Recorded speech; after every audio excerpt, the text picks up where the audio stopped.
Well, howdy all you collector car fans out there. This is Jason, the owner and founder of Southern Bush Motorsports. I thought this would be a nice little treat for you. I just pulled some random cars in barns and fields and swamps and whatever pictures.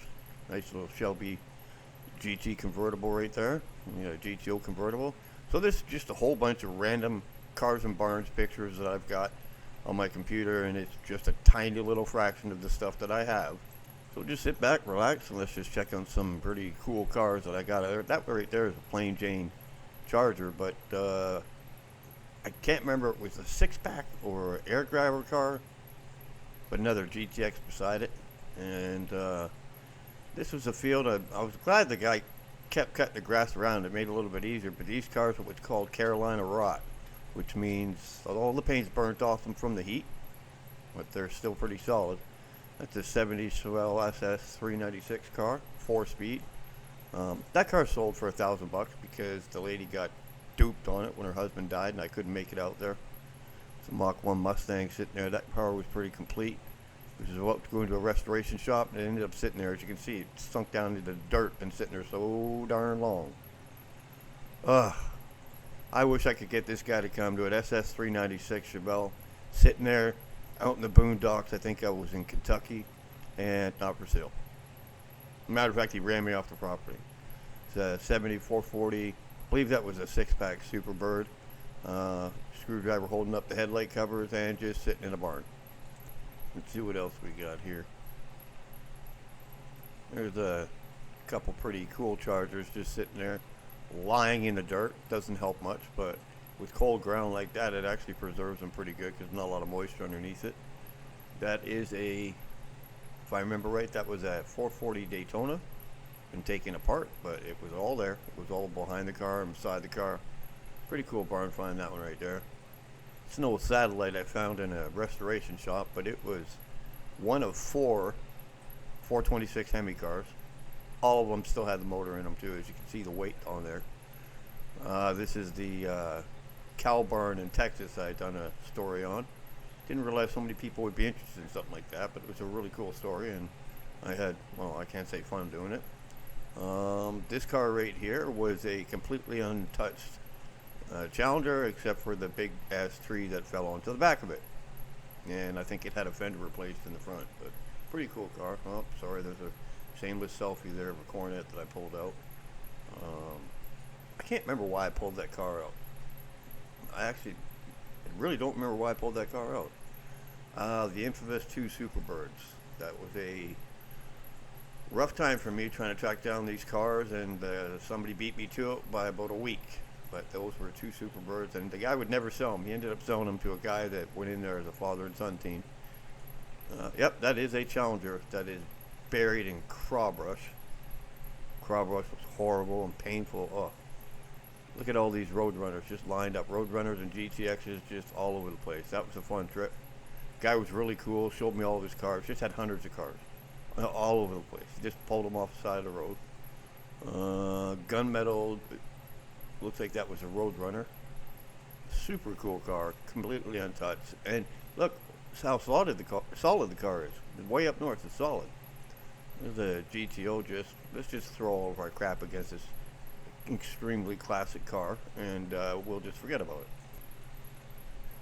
Yes, sir. Let's see what we got here. Look at this right here. This was part of that 1,278 cars out in with Wisconsin, just piled on top of each other, and some really cool cars just destroyed out of ignorance. This right here, I'll do a story on that later, is a really cool car. That says 383 Magnum on it, but everything else inside the car was all Hemi. Story that I heard was that there was a 2-day period where they ran out of Hemi blocks, and I'll talk about it later. That's a 57 Chevy Bel Air convertible. Not a big deal, rotted all to hell. 19 original miles, documented. That thing was rough. Look at that right there. Shelby GT500 convertible. It's sitting after it was pulled out of a building, and I tried to bid on this car. Nothing. There's a Challenger RT SE 440. I believe it was a 4-speed, 4-row car. I got quite a few pictures of that car right there. That's not an RT or anything like that, but you know, that was a rough Charger.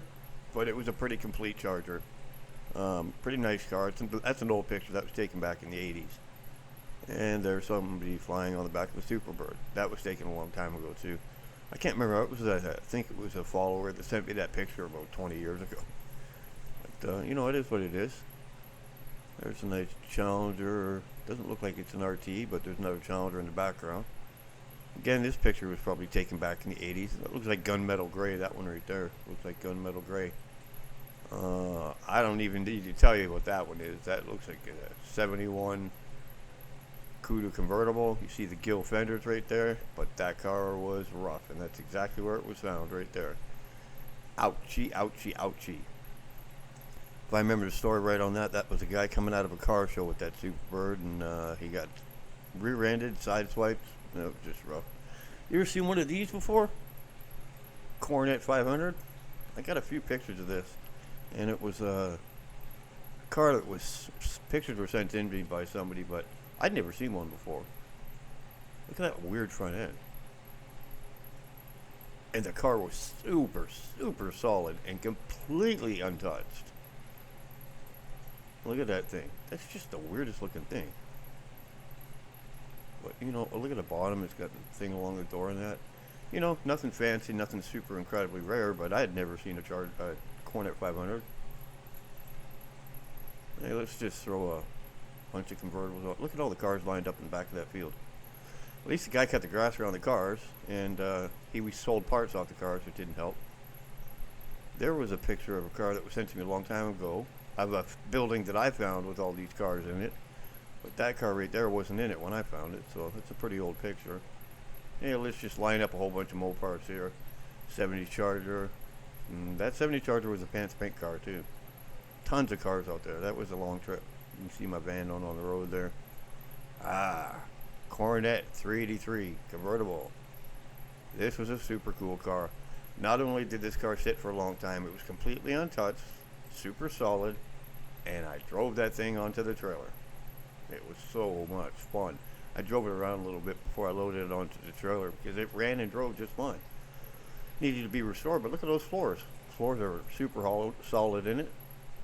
Underneath the hood, everything's there. I mean, it was pretty simple back then. There wasn't much to these cars. Just a beauty. Nice fun car to drive around for a little bit. Usually don't get to drive these cars too much because usually I'm moving them pretty hard, but I did get to drive around a few just to kind of let off some steam. And this car lit up the tires pretty good, even though it had been sitting for so long. Look at the interior of that car. The floor pans are so solid for such an old car. And the interior is completely untouched, all original. They just tore out the car because it was all crap.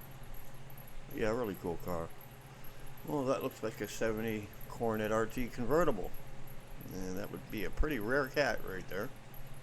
The 440 car, if I remember right. But the car was pretty solid. And it was sitting outside of, you see a GTX sitting beside it there. Car was sitting outside of a restoration shop, and I had run into the guy, and he had just a ton of cars. But anything that was missing off the car was inside the car. And I guess it had been brought to him by a customer that wanted it restored, and something happened, the customer left it there, and it was his now, and he had the title for it and everything. Put a mechanics lien on it. We got a GTX beside it. But yeah, this was kind of a weird place. They just had so many super cool cars that were in the middle of restorations. That's where you can find a lot of cars. Find a restoration shop. They usually got a ton of cars sitting around, and some of them are cars that they might sell. You never know. You just got to go. If you don't go, you don't know. That was a saying that I had when I was out doing my thing. There's a 70 Dart, just covered in craw brush out in the grass right there. And you know, when I go into places like this down in the deep south, that's dangerous because there's snakes, black widow spiders, brown recluse spiders. There's another, that looks like another 70 Dart swinger, but you know, super solid, super complete. That car was completely untouched. But you know, it was a 6-cylinder car. I'm not gonna spend my time to pull that out unless I need a donor car. There's a nice Dart sitting out there in the middle of nowhere. All the wheels, looks like the rear end's out of it. But you know, these cars are lying all over the place. They're always out there. Another Dart swinger. I think the grill was missing off that car, but actually, is that a Dart? Yeah, I think it's a Dart. And but that was a good solid car. I don't know what that is, but somebody left the door open and the weeds grew inside the door and then started to brace themselves inside the car. It was kind of ironic. That's why I took that picture. Oh, I learned a valuable lesson about this. I found that car right there where it says little Dodge Dart Demon. I can't remember what it was, but had a 6-cylinder in it. I put some gas in that thing, drove it around, and the motor seized. And that's when I realized that before they put the car down, they stuck varnish in the gas tank so the gas tank wouldn't rot out. So I ran the car on varnish and blew the motor up. Well, thanks for coming by and checking out our Tales from the Bush, and don't forget to like and subscribe. It really helps.